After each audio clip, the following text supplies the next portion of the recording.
What's up guys, welcome back to a new video. In this video what we are going to learn is how to copy a sheet from one workbook on a Google Sheet to another workbook. As you can see in the video, I have created two different workbooks on Google Sheet. One is called Book 1 and another is called Book 2. Both the book have one sheet. So in Book 1 there is a sheet called Sheet 1 and in Book 2 there is another sheet called Sheet 1. Now what we are going to learn today is copy this sheet from Book 2 to Book 1.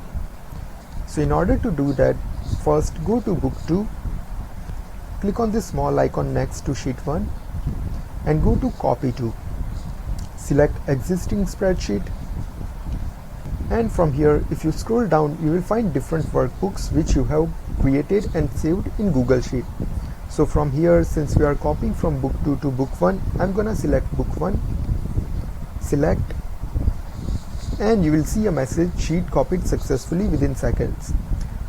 Click OK, and now let's go to Book 1 and you will see copy of Sheet 1 has already been imported to this book. So I hope guys this video was helpful to you. If yes, do give thumbs up and subscribe for more updates. Bye bye, take care.